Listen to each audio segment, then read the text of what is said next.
Hello friends. हम लोग राजस्थान लोक सेवा आयोग द्वारा आयोजित परीक्षा का पेपर सॉल्व कर रहे हैं। इस वीडियो में हम 81 क्वेश्चन से स्टार्ट करेंगे, क्योंकि हमने पिछले वीडियो में जो हमारी ये श्रृंखला चल रही है 80 क्वेश्चन तक हमने उसमें पेपर को सॉल्व किया है। आइए आज हम 81 क्वेश्चन से देखते हैं। यहाँ पे क्वेश्चन लिखा हुआ है, करके सीखने के सिद्धांत का क्षेत्र तब अधिक होता है। देखिए, यहाँ पे हम लोग इकोनॉमिक्स का पेपर सॉल्व कर रहे हैं। ये राजस्थान लोक सेवा आयोग का पेपर है। जो नए व्यूअर हैं हमारे, उनके लिए ये जानकारी ज़रूरी है जानना, क्योंकि इस पेपर में 150 क्वेश्चन पूछे गए हैं और एक एक पार्ट में इसको हम डिवाइड करके इस पेपर को सॉल्व करने का प्रयास कर रहे हैं। तो हमने लास्ट वीडियो तक 80 क्वेश्चन को सॉल्व किया है। आज हम 81 क्वेश्चन से स्टार्ट कर रहे हैं। तो यहाँ पे क्वेश्चन दिया हुआ है, करके सीखने का सिद्धांत का क्षेत्र तब अधिक होता है। तो आपको बताना है करके सीखने का सिद्धांत।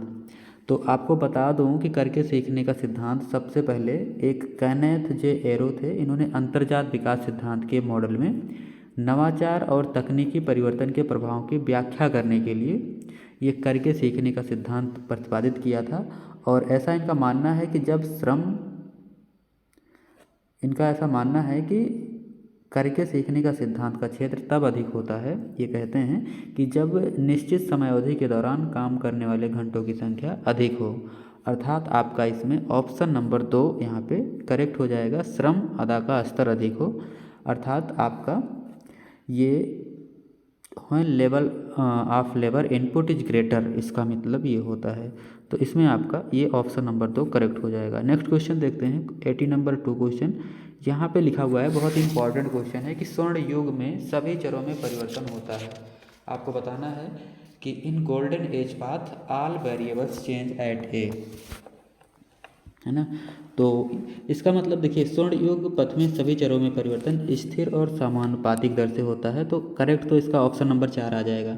लेकिन यहाँ पे ये समझने की बात है कि पूंजी की वृद्धि दर जो डेल्टा के अपान के होती है, डेल्टा के अपान के अतिरिक्त जनसंख्या में भी वृद्धि दर एक होती है, डेल्टा एन अपान एन।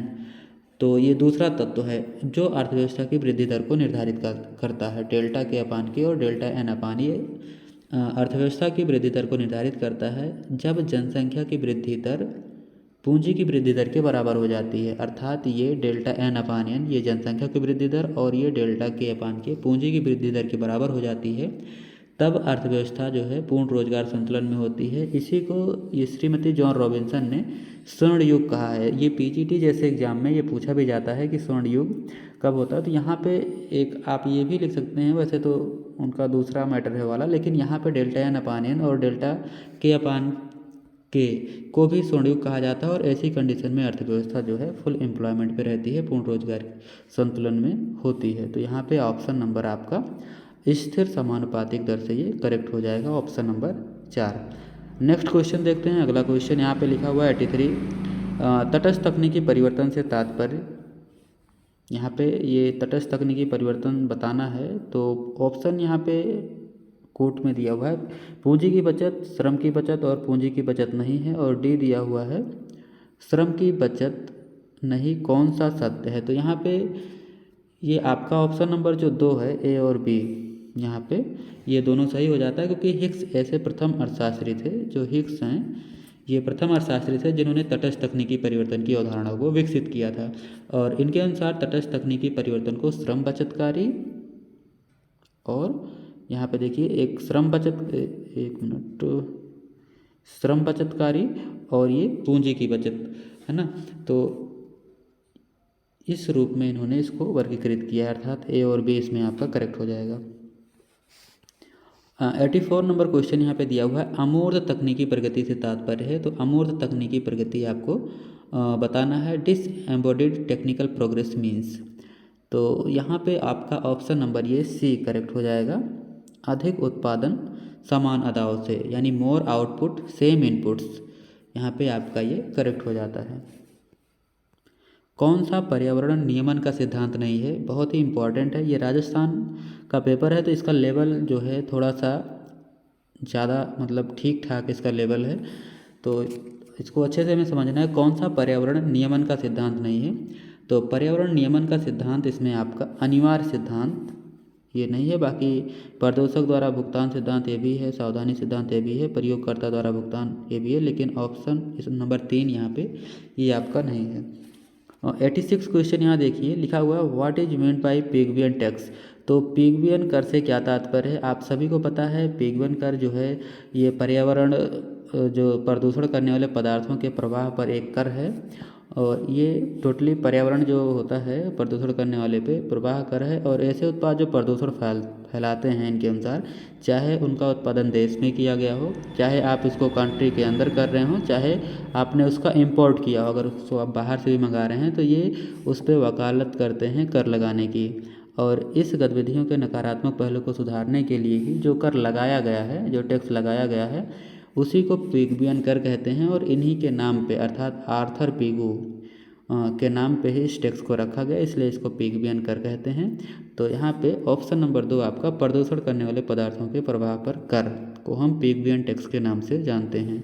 इसमें ऑप्शन नंबर 2 आपका करेक्ट हो जाएगा। 87 नंबर क्वेश्चन यहाँ पे दिया हुआ है कि निम्न में कौन सा एक पर्यावरण मूल्यांकन की आवश्यकता को रेखांकित नहीं करता। तो पर्यावरण मूल्यांकन की आवश्यकता को रेखांकित नहीं करता, तो ये आपका जो यहाँ पे 2 नंबर ऑप्शन है पर्यावरणीय संरक्षण,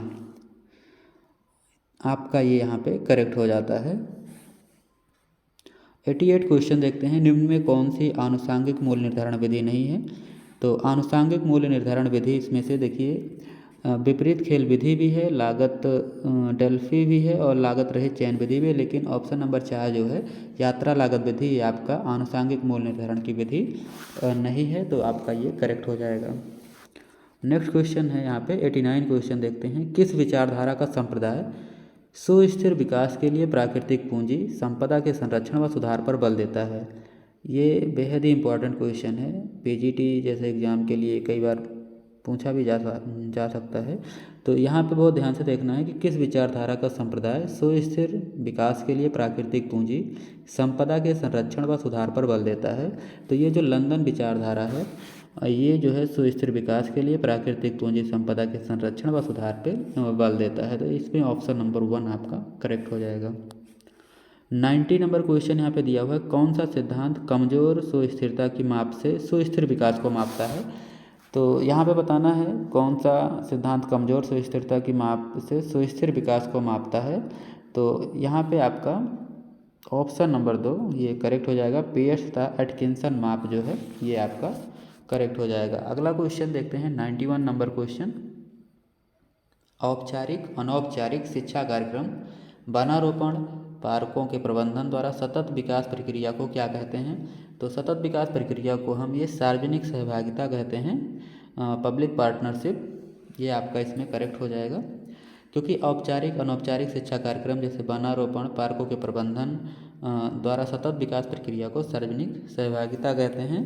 और सार्वजनिक सहभागिता में सरकार और व्यवसाय शामिल हैं जो एक परियोजना को पूरा करने आबादी को सेवाएं प्रदान करने के लिए मिलकर कार्य करते हैं, है ना। तो इसमें आपका ऑप्शन नंबर ये 3 करेक्ट हो जाता है। नेक्स्ट क्वेश्चन देखते हैं 92 नंबर, व्युत्पन्न मांग का अर्थ है। बहुत इजी क्वेश्चन है, व्युत्पन्न मांग क्या है।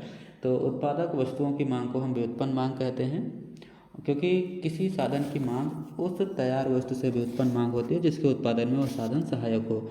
और श्रम के लिए मांग व्युत्पन्न मांग है, आप सभी जानते हैं, ये कई बार यूपी पीजीटी में पूछा भी गया है। जो श्रम के लिए मांग होती है व्युत्पन्न मांग होती है, या उस वस्तु की मांग पर निर्भर करती है जिसके बनाने में यह सहायक होती है।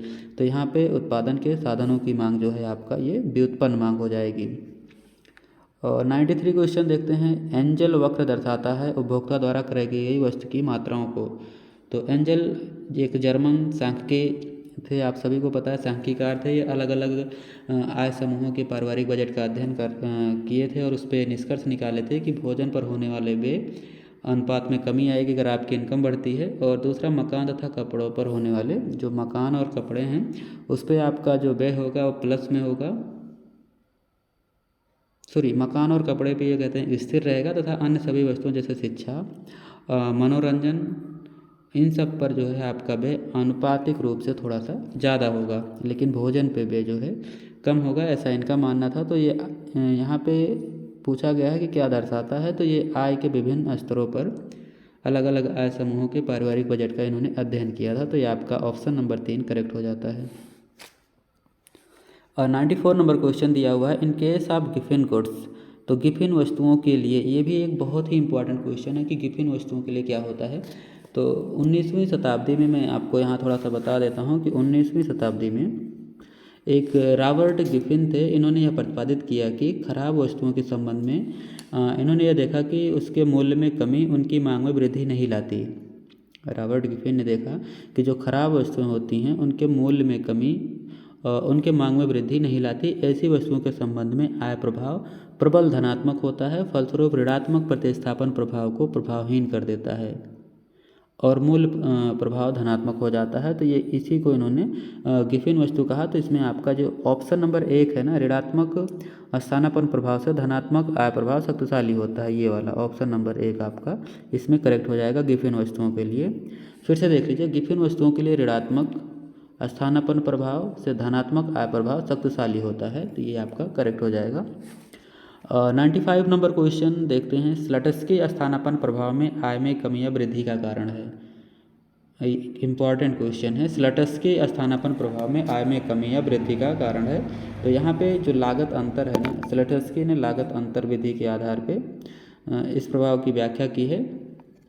यहाँ पे आपका ऑप्शन नंबर 1 करेक्ट हो जाता है। इसमें जो फिगर इसका जानते हैं उनको अच्छे से पता होगा कि स्थानापन्न प्रभाव क्या है स्लटस्की के अनुसार लागत अंतर में, है ना। अगला क्वेश्चन देखते हैं 96 नंबर क्वेश्चन, बैंड वैगन प्रभाव वस्तु के बाजार मांग वक्र को बनाता है। ये जो बैंड वैगन प्रभाव है ना, ये चपटा और अधिक लोचदार बना देता है। यहाँ पे आपका ऑप्शन नंबर 1 करेक्ट हो जाएगा। यदि किसी वस्तु की कीमत गिरने के परिणाम स्वरूप समुदाय के कुछ लोग कि उस वस्तु की मांग बढ़ जाए, है ना, कुछ लोग कीमत गिरने के कारण उसकी मांग को क्या करते हैं, बढ़ा देते हैं, और बल्कि कुछ दूसरे लोग उपभोग में जो वृद्धि हुई है ना उसके अनुकरण करने के कारण मांग में वृद्धि कर दें, तो इसे ही बैंड वैगन प्रभाव कहते हैं। ओके, तो ये आपका यहाँ पे ऑप्शन नंबर 1 जो है करेक्ट हो जाएगा। नेक्स्ट क्वेश्चन देखते हैं 97 नंबर क्वेश्चन, मार्कोविज उपकल्पना आय की सीमांत उपयोगिता को संबंध करती है।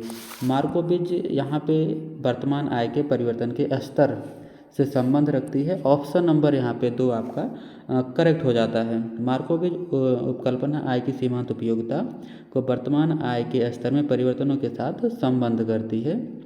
मार्कोविज के अनुसार जब आय में थोड़ी सी वृद्धि होती है तो उससे आय की सीमांत उपयोगिता बढ़ती है, परंतु आय में बड़ी वृद्धियों से आय का सीमांत उपयोगिता घटती है। अगर बहुत ज़्यादा इनकम बढ़ती है तो उसकी सीमांत उपयोगिता घटती है, अगर लेकिन थोड़ी सी अगर इनकम बढ़ती है तो उसकी सीमांत उपयोगिता बढ़ती है। ऐसा मार्कोविज उपकल्पना जो है अपनी आय की सीमांत उपयोगिता को संबंध करते हैं। नेक्स्ट क्वेश्चन यहाँ पे दिया हुआ है 98 क्वेश्चन, पूर्ण प्रतियोगिता में फर्म का किसी वस्तु के लिए अल्पकालीन पूर्ति वक्र होता है। परफेक्ट कंपटीशन में आपको बताना है। तो यहाँ पे MC वक्र का ऊपर बढ़ता हिस्सा जो ABC वक्र के ऊपर स्थित हो, तो ये आपका इसमें ऑप्शन नंबर 2 करेक्ट हो जाएगा। नेक्स्ट क्वेश्चन 99 क्वेश्चन दिया हुआ है, संयुक्त उपभोक्ता एवं उत्पादक की बचत निम्नलिखित में से कौन सी बाजार संरचना में अधिकतम होती है।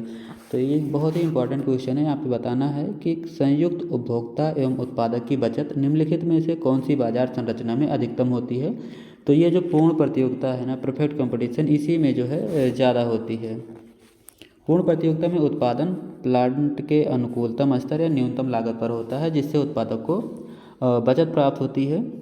और पूर्ण प्रतियोगिता में मूल्य का निर्धारण बाजार की शक्तियाँ अर्थात डिमांड और सप्लाई के द्वारा होता है, उत्पादन प्लांट नहीं करते हैं, जिससे उपभोक्ता का बचत होता है।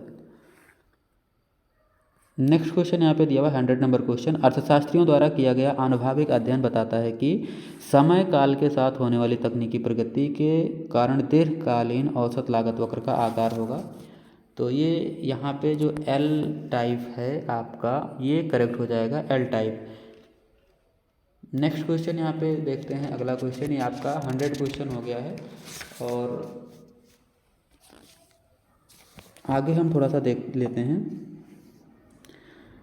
चलिए हम आज यहीं तक सॉल्व करते हैं। अगले पार्ट में हम आगे के वीडियो में हम आगे के क्वेश्चन को हम सॉल्व करेंगे, क्योंकि अभी यहाँ पे देखिए 50 क्वेश्चन अभी बच रहे हैं इसमें, क्योंकि यहाँ पे 150 क्वेश्चन पूछे जाते हैं।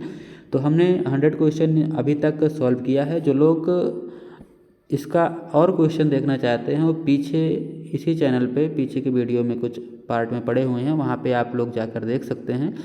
आपसे एक छोटी सी रिक्वेस्ट है, अगर आप इस चैनल पे पहली बार विजिट कर रहे हैं तो आप चैनल को सब्सक्राइब और शेयर अवश्य करें, क्योंकि इस चैनल पे विभिन्न लोक सेवा आयोग द्वारा आयोजित असिस्टेंट प्रोफेसर और प्रवक्ता अर्थात पीजीटी के पेपर को हम सॉल्व कराएंगे।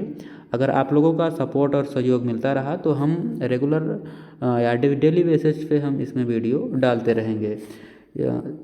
अगले वीडियो में हम फिर मिलेंगे आपसे, जब तक के लिए धन्यवाद।